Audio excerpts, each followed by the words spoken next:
Okay, तो ये video उन लोगों के लिए जो इन्वेस्टमेंट्स के बारे में कोई नॉलेज नहीं रखते हैं, बेसिक नॉलेज भी नहीं है, just trying to get started up. I tell you how you can get started up with a basic portfolio. Investments की बात करते हैं तो हम सबसे पहले आपकी सैलरी की बात कर लेते हैं। तो लेट्स से आपको मिलते हैं 100 रुपये। इन 100 रुपये को मैं चाहता हूँ कि आप दो हिस्सों में बांट लो। एक होगा आपका खर्चे वाला पोर्शन और एक होगा आपका इन्वेस्टमेंट वाला पोर्शन, सेविंग्स। तो जो 50 रुपये आपने खर्च करने हैं उसको फिक्स कॉस्ट जो उस 50 रुपये की होगी, जैसे transportation, wifi, insurance, fuel bill, school fee, laundry, unavoidable खर्चे, ग्रोसरीज एंड ऑल, इंटरनेट का बिल, वाईफाई का बिल, जो आपने देना ही देना है, ये 50 रुपये वहाँ खर्च होंगे। और जो दूसरे 50 रुपये हैं जो खर्च नहीं हुए आपकी सैलरी में से, दैट इज़ योर सेविंग। उस सेविंग के दो हिस्से करोगे, 40% एक तरफ, 60% एक तरफ, 30-20 का स्प्लिट। मतलब जो छोटा वाला अमाउंट है 40% उसको आप करोगे इन्वेस्ट। इन्वेस्ट कहाँ करोगे? बैंक में रख दो या लिक्विड फंड में रख दो, ठीक है। और जो 30 रुपये है यानी 60% of your savings, that you can invest for your long term horizon. उसको ग्रो होने का टाइम देंगे। तो दो फंड्स में डाल रहा हूँ मैं उसको, यहाँ या तो फ्लेक्सी कैप में और दूसरा large mid index blue chip में से किसी एक में, बेस्ड ऑन एग्रेसिव कितना है वो बंदा जो इन्वेस्ट करना चाह रहा है। अब इनके नाम भी बता देता हूँ जब इतना बता ही रहा हूँ। तो लिक्विड फंड में ABSL LF यानी आदित्य बिरला सन लाइफ का लिक्विड फंड अच्छा है। सेविंग अकाउंट किसी भी लीडिंग प्राइवेट बैंक में, I will prefer HDFC, ICICI, Kotak. Flexi cap fund में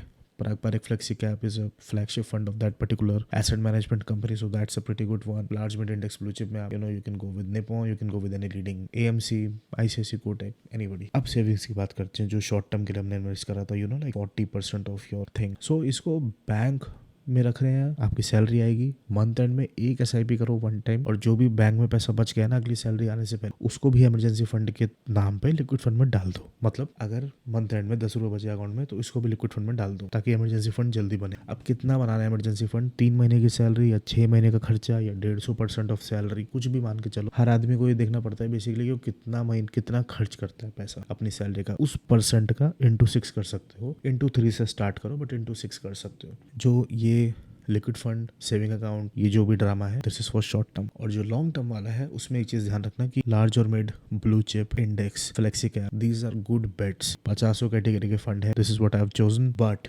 micro cap, small cap, mid and small cap, aggressive, hybrid, value, contra, thematic, infra, banking, pharma, ऐसे कोई funds लेना for a beginner is like gambling, इसलिए मैंने यहाँ पे cross मार दिया है, ठीक है। सो ऐसी कोई थीम, कैटेगरी, थीमेटिक फंड नहीं परचेस करना। In fact anything like momentum, value, quality, ये भी नहीं। मैं तो कहूँगा keep it simple, go with the index fund, ये तो सब बोलते हैं, right. All the OGs say that. So short term investment plan पता लग गया, लॉन्ग टर्म इन्वेस्टमेंट प्लान पता लग गया। समराइज कर देते हैं।